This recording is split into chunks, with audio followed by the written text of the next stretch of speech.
Good evening, London. Allow me first to apologize for this interruption. I do, like many of you, appreciate the comforts of everyday routine, the security of the familiar, the tranquility of repetition.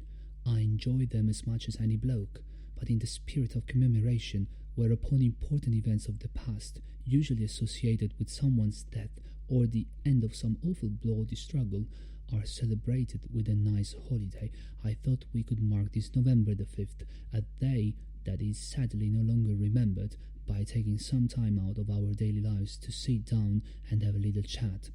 There are, of course, those who do not want us to speak. I suspect even now orders are being shouted into telephones, and men with guns will soon be on their way. Why? Because while the truncheon may be used in a lure conversation, words will always retain their power. Words offer the means to the meaning, and for those who will listen, the enunciation of truth. And the truth is, there is something terribly wrong with this country, isn't there? Cruelty and injustice, intolerance and oppression, and where once you had the freedom to object, to think and speak as you saw fit, you now have censors and systems of surveillance coercing your conformity and soliciting your submission. How did this happen? Who's to blame? Well, certainly, there are those who are more responsible than others, and they will be held accountable. But again, truth be told, if you're looking for the guilty, you need only look into a mirror. I know why you did it. I know you were afraid. Who wouldn't be? Jingle.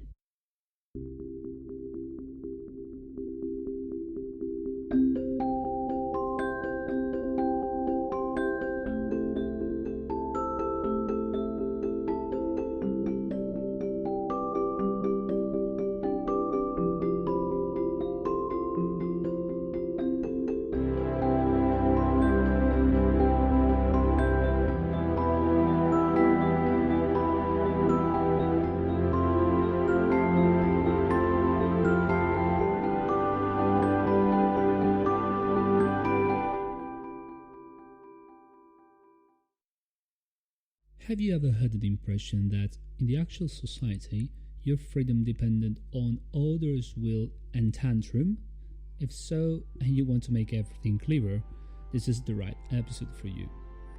Let's put it very clearly. The moment we enter into this world, we compulsory and unwittingly sign a contract with an invisible sycophantic lawyer who doesn't let us overstep the gates of life unless we submissively accept all the contractual conditions of the existence.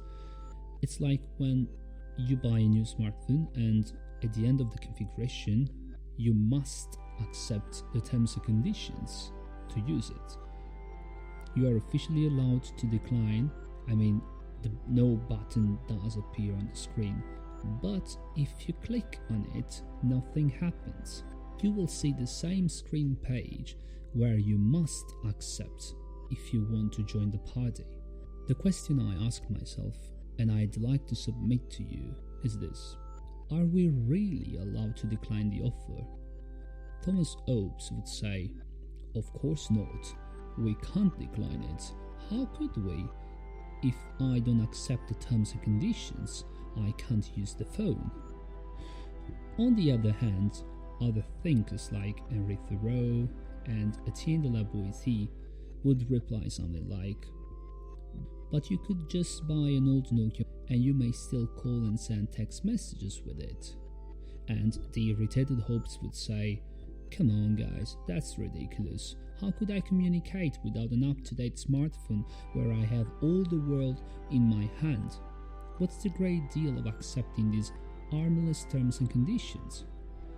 Thoreau and de la Boétie would calmly claim, well, actually it's not you holding the world into your hands, but the contrary. You are unchained to the world since the not refutable terms and conditions. But as far as we are concerned, do what you want, Thomas. But remember that on a desert island we would survive and you would rather perish. Why? Because in the end, we might use our Nokia brick to smash coconuts. So, what are the terms and conditions of existence? They seem to be dependent on priorities, but it's also a matter of which world, which intellectual and social dimension we want to belong to. Thoreau, for example, voluntarily decided to belong to the dimension of nature. That's why he decided to live in a forest for a while, and thanks to this Tibetan experience, we got his majestic book, Walden, Life in the Woods. Although the strong and arrogant power of the US government, which by the way put Thoreau in jail a couple of times because he didn't identify himself in all the artificial restrictions of the government itself, Thoreau did choose. He chose to face all the political repercussions, and he didn't betray himself and his ideas only to be loyal to the most unloyal institution ever existed. If he had taken back and retracted, well, all these intellectual and pragmatical gestures would have fallen into pieces and seemed ridiculous.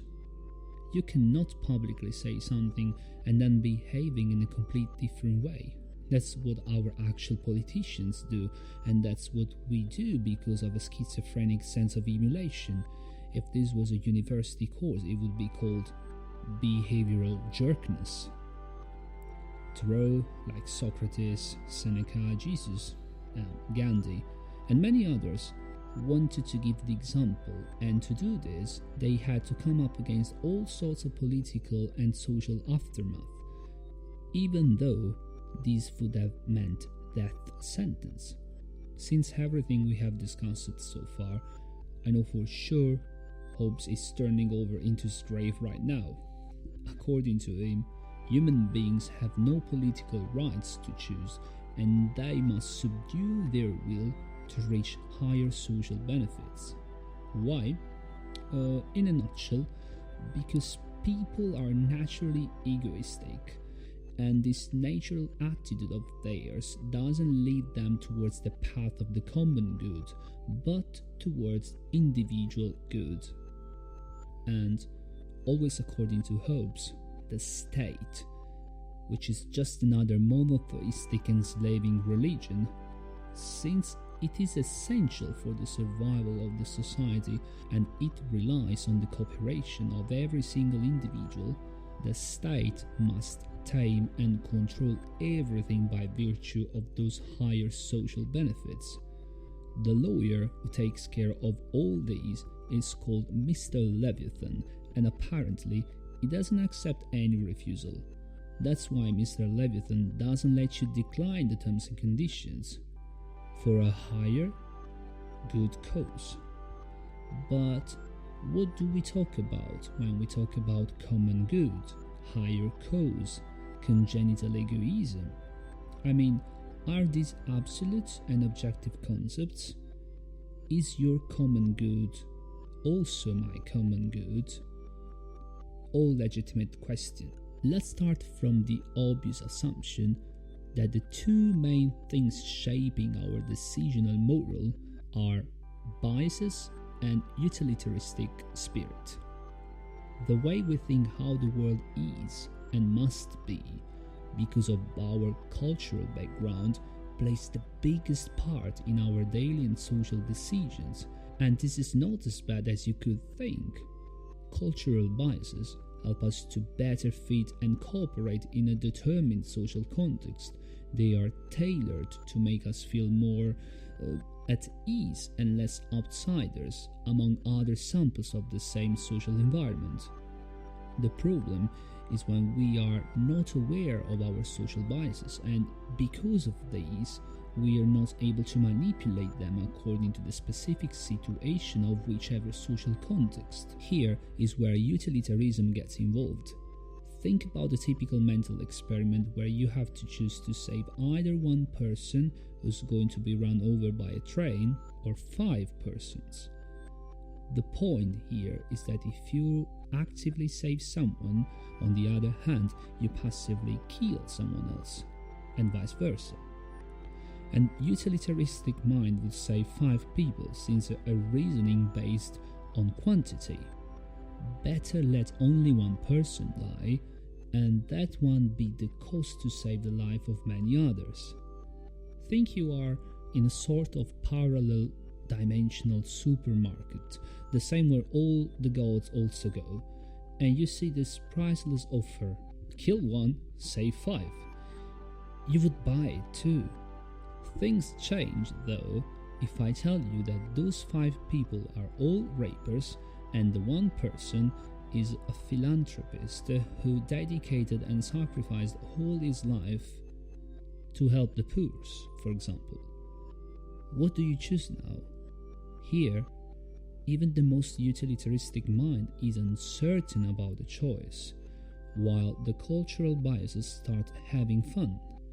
For some cultures, rape is very bad. For others, it's intolerable. For others, it's unacceptable. For others, it's acceptable. So everything relies on biases, and since common good depends on economical perspectives and cultural necessities, it is not easily definable. And yet, we let few people decide what's the common good for everybody. This is quite irrational, isn't it? Why do we have masters? Why do we let few of them take decisions for all of us? Why do we want them? I mean, why do we choose to designate a single person or a couple of them to take over all the aspects of our life?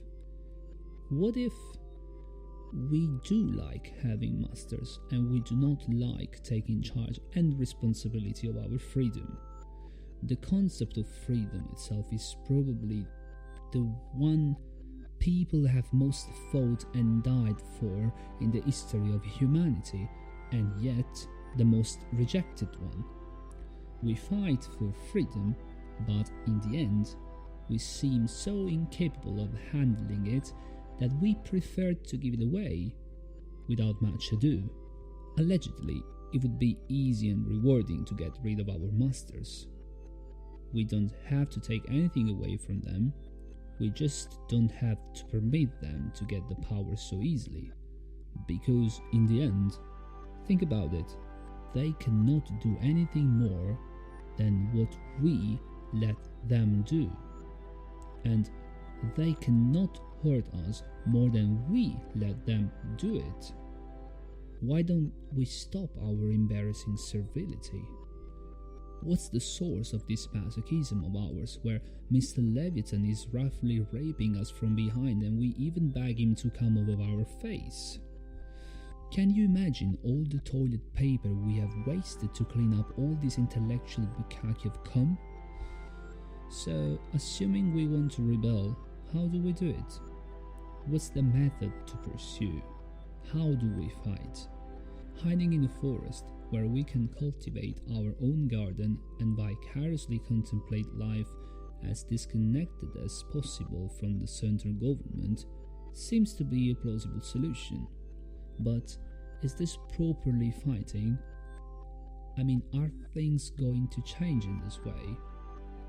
The point is that things change only if people change, and people change thanks to other people. All these things are tightly and heterogeneously intertwined. An homogeneous ecosystem is destined to wither because of the lack of different species which keep the system itself balanced. At the same time, a social, homogeneous environment is destined to die because of the lack of different ideas and ideologies. That being said, if we all left society to live in the forest, we would ratify the end of the society as we know it. And this is what is actually happening. Truth being told, people, apart from some exceptions, are not physically moving into forests to settle down and start a healthier lifestyle. Of course not. But the majority of us are moving into a darker and more invisible forest, the digital forest. We spend much more time nurturing our digital and social media life rather than living the real life out of the smartphones. We all are the bad version of Vendetta-Thoreau. And because of this, we are modeling an extremely homogeneous society where everybody thinks in the same way. or doesn't think at all. And the critical power is at an all-time low. Humanity, with capital H, is dying because people and heterogeneous thought are dying, intellectually and spiritually speaking. So, while some of us are spending time into the forest, far away from the daily grind, others start preparing bombs. And I'm not talking about Molotovs or other pyrotechnics devices. The most powerful and devastating bombs are words and ideas. These two have the power to build and destroy everything: people, institutions, society, system of beliefs. And this is a fact, considering that every time a troublesome bloke tries to shoot a bomb of an uncorrupted truth against the palace of power, this guy is quickly taken down and his mount sown. The force of the order easily becomes the order of the force. Just to be clear, sadly, I'm not referring to Star Wars. And it empowers a sort of sense of wonder by which we are all mesmerized. I mean, the questions we all ask are: why does the world go like it shouldn't? Why don't things change? There are so many plausible answers that I just let you silently wallow in them, but probably there is an objective reason why we have developed such a strong idleness. I'm talking of the primary causes of intellectual and social servility: fear and duplicity. Fear generates duplicity, and duplicity amplifies fear. Fear of the world and fear of each other. It's a vicious circle nurtured by a silent world in which people speak their comments everywhere, mainly copying and pasting disposable phrases, disposable words, disposable ideas. Minds don't make noise. Not anymore.